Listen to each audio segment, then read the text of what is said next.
आदाब नाजरीन, मैं अलीना अली आपकी होस्ट और दोस्त लेके आई हूँ कुछ लम्हे फुर्सत के आपके साथ बिताने के लिए। नाजरीन, आप जानते हैं कि हम हर एपिसोड में आपको मिलवाते हैं कुछ बहुत ही ख़ास मेहमानों से। आज के पहले सेगमेंट में हम ऐसे ही किसी ख़ास मेहमान से मिलने वाले हैं। ये एक न्यूट्रिशनिस्ट हैं और ये काम कर रही हैं एम्स में। इनका नाम है रेखा पाल शाह। रेखा जी, आपका बहुत बहुत खुशामदीद हमारे आज के एपिसोड में। नमस्कार। सबसे पहले मैं आपसे ये पूछना चाहूँगी कि आपको क्या लगता है सबसे बड़े मसाइल, जो सबसे बड़ी डिजीज़ेज़ हैं इंडिया में आज के टाइम पे कौन सी हैं?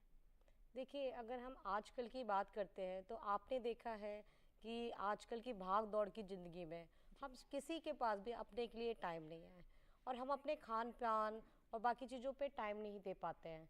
तो इन सारी चीज़ों को ध्यान में रखते हुए आप लोगों ने देखा है आजकल obesity, diabetes, hypertension, thyroid, basically specially in females बहुत ज़्यादा ही बढ़ गया है।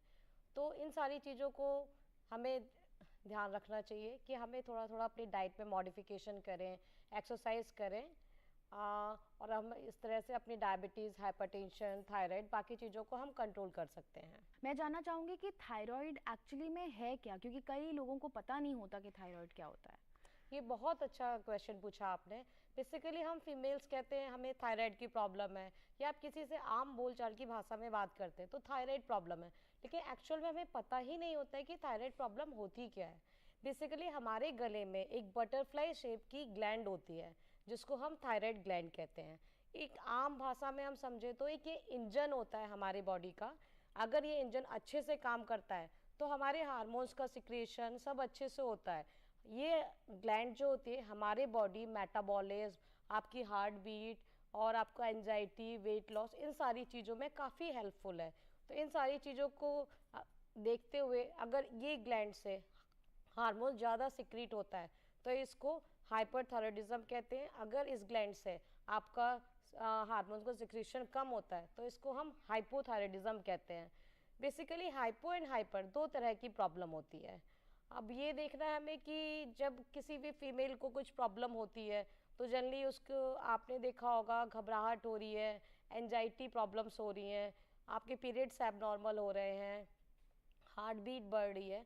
तो इस केसेस में हमें आपको थायराइड चेक कराना चाहिए, जिससे हमें पता चलेगा आपको हाइपोथायराइडिज्म की प्रॉब्लम है या हाइपरथायराइडिज्म की। अब हम हाइपो की बात करते हैं और हाइपर की, दोनों में एक मेजर डिफरेंस है। हाइपोथायराइडिज्म में आपका हार्मोन ज़्यादा सिक्रीट हो रहा है हाइपर में, तो इसमें आपने देखा होगा जो फीमेल्स में होती है उनका वेट लॉस होगा, एंजाइटी होगी, हार्ट बीट बहुत ज़्यादा होगी। और हाइपो में जब हार्मोन कम सिक्रीट होगा तो इसमें आपका बॉडी का बीएमआर कम होता है। इसमें क्या होता है कि आपने नोट करोगे कि उसमें हेयर लॉस ज़्यादा होंगे, फीमेल्स को पीरियड्स इरेगुलर होंगे। इस तरह की काफ़ी प्रॉब्लम्स हैं जो इनफर्टिलिटी प्रॉब्लम का भी एक बहुत बड़ा कारण बनता है। तो जैसे कि आप कह रही हैं कि थायराइड का बहुत ही बड़ा कारण है, मगर आपने फीमेल से ज़्यादा रिलेट किया, तो ऐसा क्यों है कि फीमेल्स को ही ज़्यादा थायराइड होता है? बेसिकली हम बात करते हैं मेल्स और फीमेल्स की, तो आदमियों के कंपैरिजन में फीमेल्स में थायराइड की प्रॉब्लम ज़्यादा देखी गई है, क्योंकि हार्मोनल चेंजेस औरतों में ज़्यादा होता है। जब एक बच्ची को पीरियड्स स्टार्ट होते हैं, जब वो एक स्टेज से दूसरे स्टेज में, तब हार्मोनल चेंजेस होते हैं। फिर प्रेगनेंसी में आपके फिर से हार्मोनल चेंजेस होते हैं। फिर एक एज के बाद आपका मेनोपॉज होता है, फिर हार्मोनल चेंजेस है। तो बार बार जो हार्मोन्स का उतार चढ़ाव है, इस वजह से हार्मोन्स का जो खेल होता है ये फीमेल्स में ज़्यादा है ना कि मेल्स में। यही एक कारण है कि फीमेल्स में ये थायराइड की प्रॉब्लम बहुत ज़्यादा देखी गई है। तो थायराइड की प्रॉब्लम तो हमने डिस्कस कर ली। अब आते हैं पीसीओएस और पीसीओडी के बारे में। ये भी फीमेल्स में बहुत ज़्यादा पाया जाता है और कहीं ना कहीं इसका लिंक भी पाया गया है थायराइड से। तो एक तो बताइए कि इसमें डिफरेंस क्या है, ये दोनों डिजीज़ेस क्या हैं और उसको टैकल कैसे करना है? देखिए, पीसीओडी और पीसीओएस दोनों में आपने मेंस्ट्रुएशन साइकिल, जिसको हम कहते हैं पीरियड इरेगुलर होते हैं, ठीक है। पीसीओएस है पॉलीसिस्ट ओवेरियन सिंड्रोम एंड पीसीओडी है पॉलीसिस्ट ओवेरियन डिजीज। आप जो सिंड्रोम पॉलीसिस्ट ओवेरियन सिंड्रोम की हम बात करते हैं तो ये ज़्यादा बड़ी प्रॉब्लम है। डिजीज़ जो है उसको तो हम life style modification, dietary modification से कंट्रोल कर सकते हैं, बट आपको पीसीओएस में आपका थायराइड से भी रिलेटेड है, इसमें आपको प्रॉपर मेडिसिन लेनी पड़ेगी, प्रॉपर एक ट्रीटमेंट लेना पड़ेगा।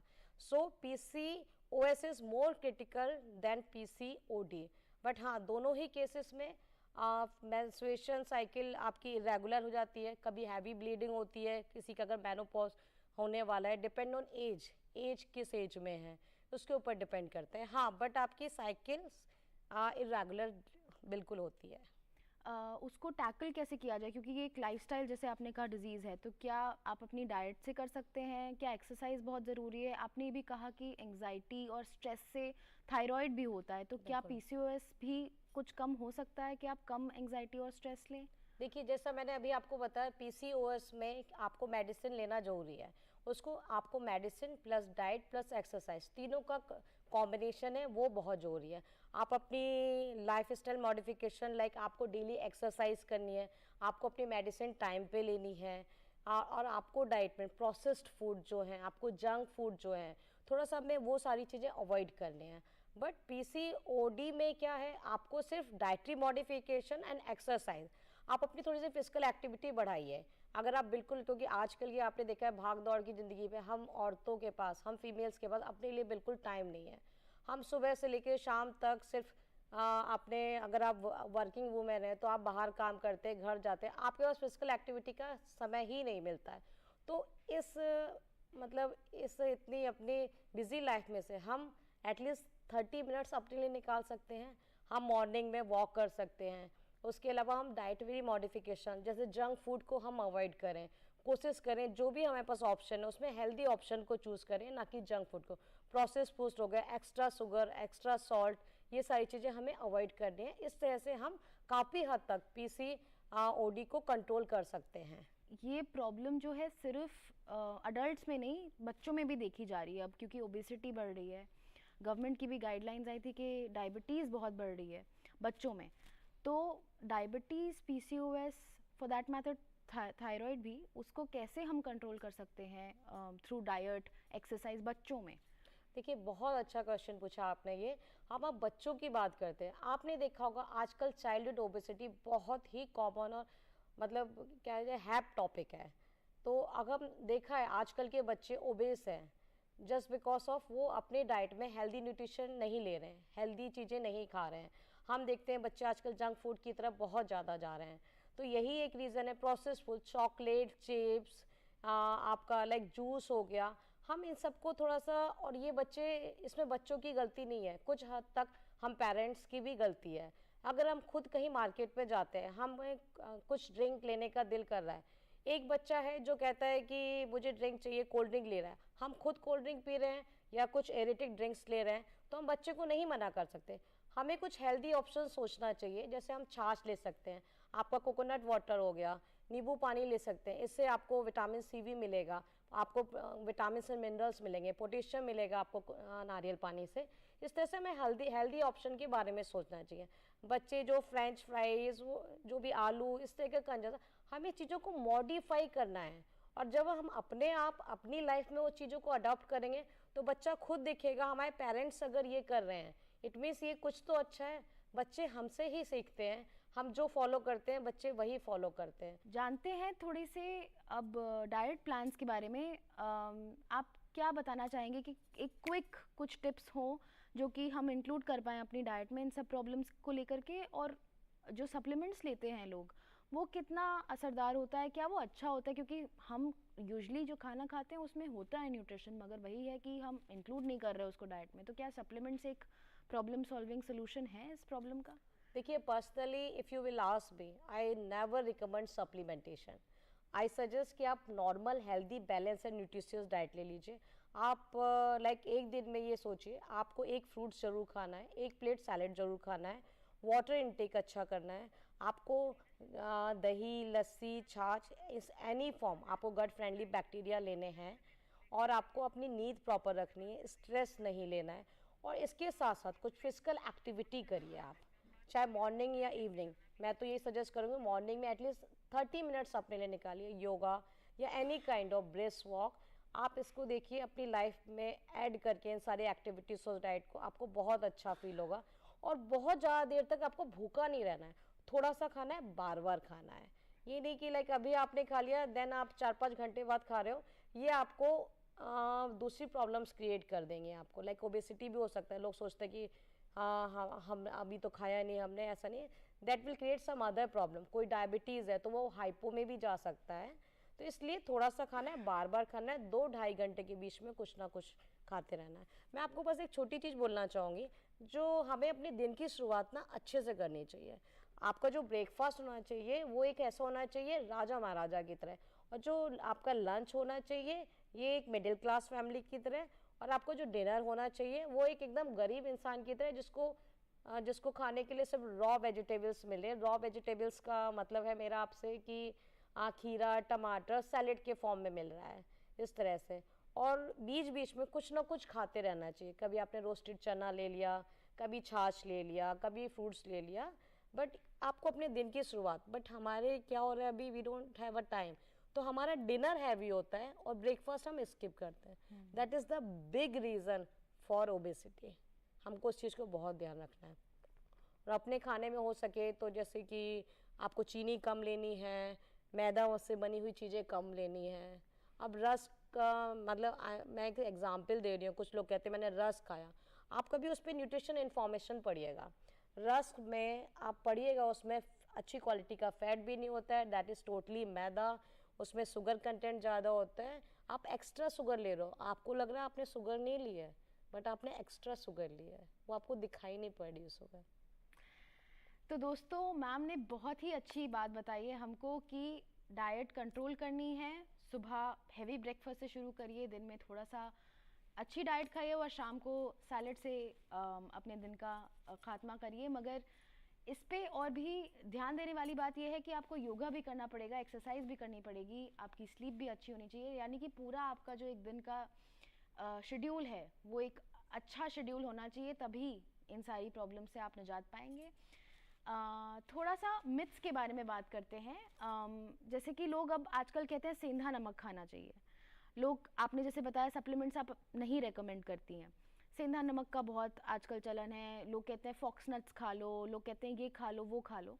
आपने अभी तो हमें बताया कि बैलेंस डाइट होनी चाहिए, मगर जब हम, आपने नमक की भी क्योंकि बात करी, क्योंकि थायराइड में आयोडीन का प्रॉब्लम होता है, तो क्या सेंधा नमक आयोडीन का प्रॉब्लम सॉल्व कर देता है या नहीं करता है? क्या इसमें? नहीं, बिल्कुल नहीं। आजकल आप पहाड़ों पे जाओगे तो सेंधा नमक और लाल नमक ये सारी चीज़ें हैं, बट आई नेवर रिकमेंड।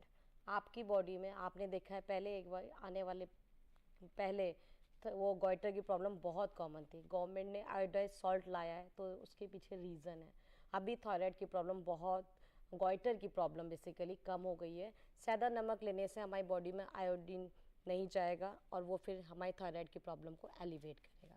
तो मैं बिल्कुल रिकमेंड नहीं करती हूँ। और सप्लीमेंट की बात करते हो तो सप्लीमेंट एक्चुअली सप्लीमेंट से बेटर है आप नेचुरल सोर्सेस लो। हमें नहीं पता सप्लीमेंट्स में भी स्टेरॉइड्स हों, और सप्लीमेंट डिपेंड करता है, जैसे आप और मैं या कोई भी इंसान सप्लीमेंट लेना स्टार्ट करता है, पहले हमें प्रॉपर चेकअप कराना चाहिए, अपने ब्लड टेस्ट कराना चाहिए, हमारी लिपिड प्रोफाइल कराना चाहिए। और सप्लीमेंट में अल्टीमेटली आपको प्रोटीन, कार्बोहाइड्रेट एंड फैट ही मिलता है, मेन कंपोनेंट्स वही हैं। तो इससे बेटर आप किसी न्यूट्रिशनिस्ट से कंसल्ट करके अपने हाइट वेट, अपनी आपकी एक्टिविटीज़ कैसे है, आपके हैवी वर्कर हो, किस तरह के वर्कर हो, उसके अकॉर्डिंगली आप नेचुरल चीज़ों पे जाओ, और ना कि आर्टिफिशियल चीज़ों पे। जैसे कि आजकल ये भी चलन बहुत है कि प्रोटीन ले लो, प्रोटीन से अपने दिन की शुरुआत करो या फैट से अपने दिन की शुरुआत करो। लोग कहते हैं कि आपकी एनर्जी बेटर रहेगी, आप शुगर से ना करें, कार्बोहाइड्रेट से ना करें। तो अब लोग प्रोटीन शेक्स ले लेते हैं। नहीं, देखिए प्रोटीन शेक्स में क्या, अल्टीमेटली आपको प्रोटीन ही लेना है। अगर हम प्रोटीन्स की बात करते हैं, मतलब high biological value of protein की बात करते हैं, अल्टीमेटली अगर हम एग की बात करते हैं, एग में high biological value of protein होता है।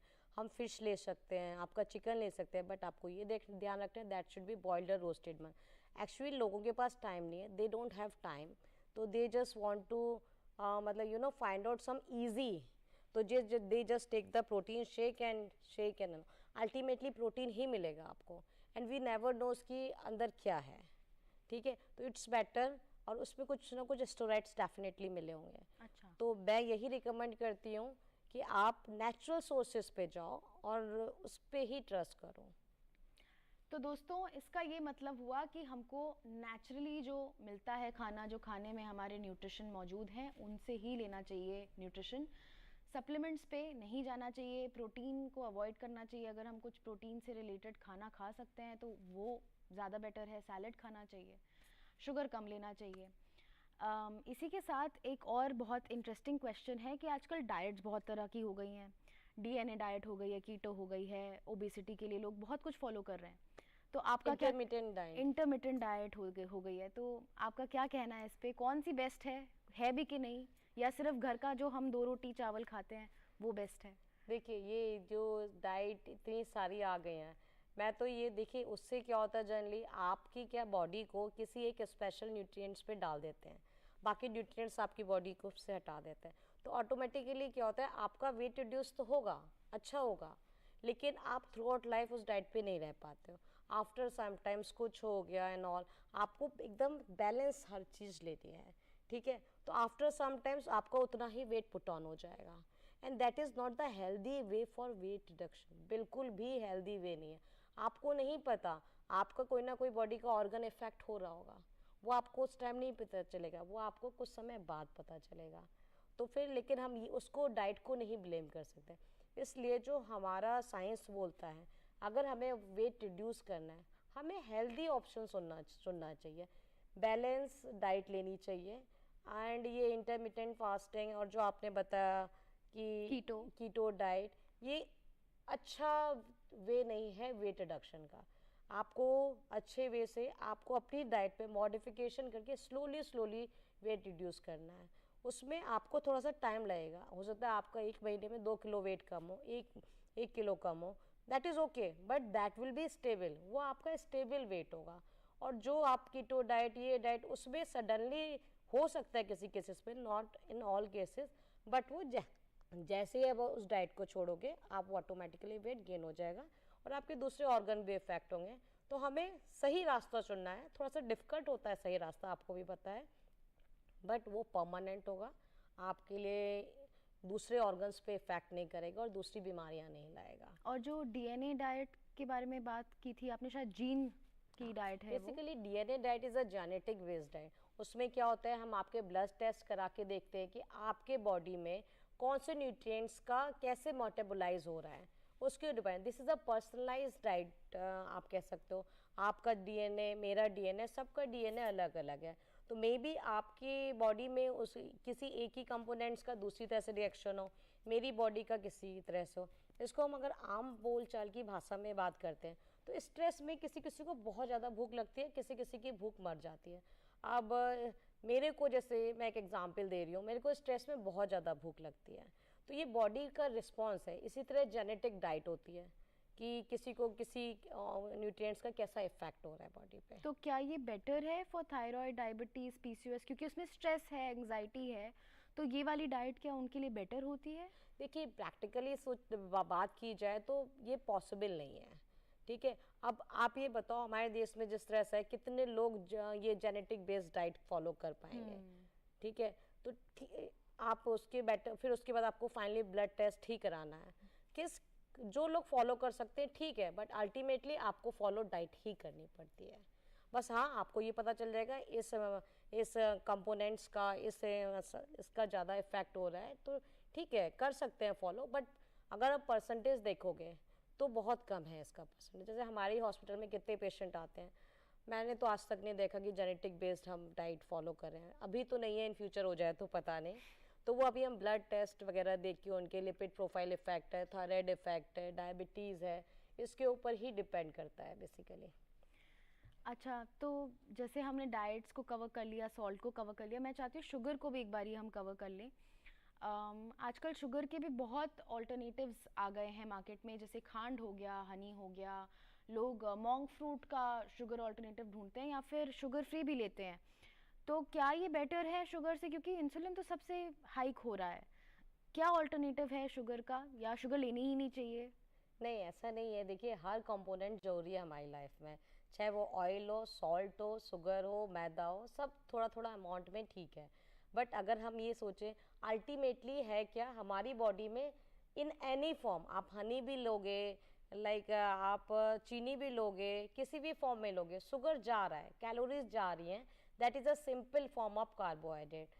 तो देखिए शुगर फ्री तो मैं अपने डायबिटिक पेशेंट को नहीं रिकमेंड करती, इससे बेटर वो हाफ टी स्पून, मतलब आप मान लीजिए वो 5 ग्राम चीनी ले सकते हैं, but depend on blood sugar level. Because ये शुगर फ्री थोड़ा सा कभी कभी किसी को सूट नहीं पड़ सकता है, कभी कभी कार्सिनोजेनिक इफेक्ट भी देखे गए हैं। तो इससे बेटर आप 1 चम्मच शुगर ले लें, बट आपको दूसरी एक्टिविटीज़, फिजिकल एक्टिविटी और बाकी जो सजेस्टेड हैं डाइटरी मॉडिफिकेशन वो फॉलो कर सकते हैं। बाकी अल्टीमेटली आप हनी लो, बाकी किसी और दूसरे फॉर्म में शुगर लीजिए, चीनी लीजिए और ब्राउन शुगर लीजिए, गुड़ लीजिए, अल्टीमेटली जा आपकी बॉडी में शुगर ही रहा है, that is a simple form of sugar.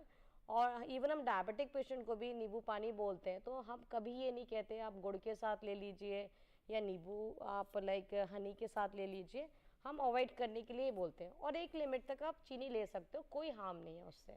तो ये तो आपने बहुत ही अच्छी बात बताई कि शुगर भी हमको एक बैलेंस तरीके से लेना चाहिए, कोई भी चीज़ एक बैलेंस में लीजिए तो वो हमेशा अच्छी रहेगी, और जो नेचुरल तरीका नहीं है उस बैलेंस चीज़ को खाने का वो मत करिए, उसके साथ मत जाइए, एक्सरसाइज करिए साथ में।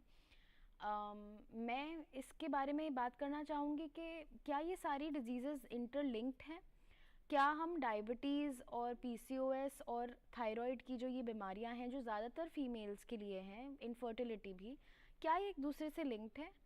क्या इसका कोई मेजर मुद्दा है जो सबके बीच का एक मुद्दा है, वो एक आई थिंक ओबेसिटी होगा या शुगर होगा, उसको कंट्रोल करने से क्या ये सारी बीमारियों से बचा जा सकता है? इसका एक ओबेसिटी का एक और प्रॉब्लम है जो कि हार्ट अटैक भी है। बिल्कुल। तो आप इसके बारे में क्या कहना चाहेंगी?